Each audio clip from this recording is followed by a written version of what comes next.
Digital Maharashtra news चॅनलला like, share आणि subscribe करा आणि मिळवा आपल्या परिसरातील ताज्या घडामोडी आणि महत्त्वाच्या अपडेट्स।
प्राप्त काल, प्राप्त घटिका, प्राप्त प्रसंग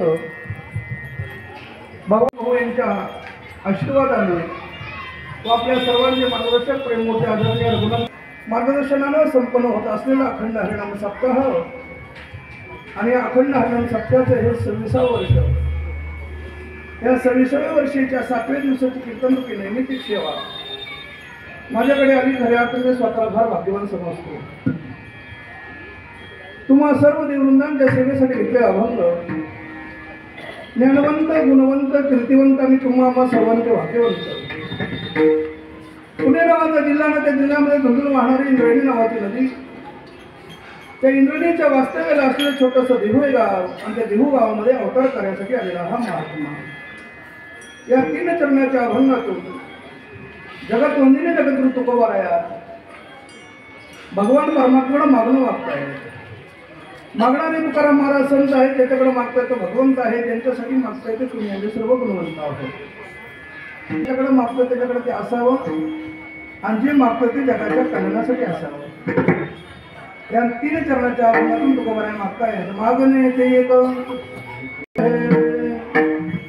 ईश्वरी पाहे पांडुरंगा, मागणे ते एक तुझा प्रती आहे आणि तुझे काही न मागू देवा। तुका या संतांची निर्वी मत रंगा करू प्रथम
मध्ये दिव्यता रम्यता, मंगलता दिव्यता रम्यता ज्या ठिकाणी एकत्र येते त्या ठिकाणी भगवंताचा अधिष्ठान.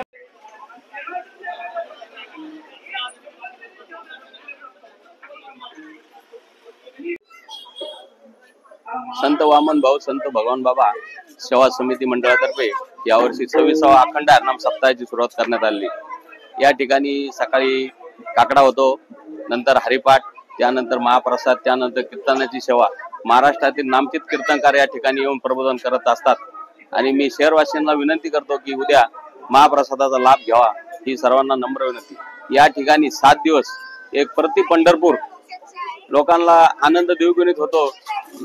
या ठिकाणी आज दिंडीची प्रदक्षिणा झालेली आहे, त्यामध्ये महिलांनी फुगडी, डोक्यावर कळशी ठेवून भव्य मिरवणूक काढण्यात आली. उद्या सकाळी 9 ते 11 काल्याचं कीर्तन वैष्णवानंद गर्जे महाराज यांचं होणार आहे. तरी सर्व भाविकांनी या पंचक्रोशीतील मंडळींनी या कीर्तनाचा लाभ घ्यावा, ही सर्वांना नम्र विनंती.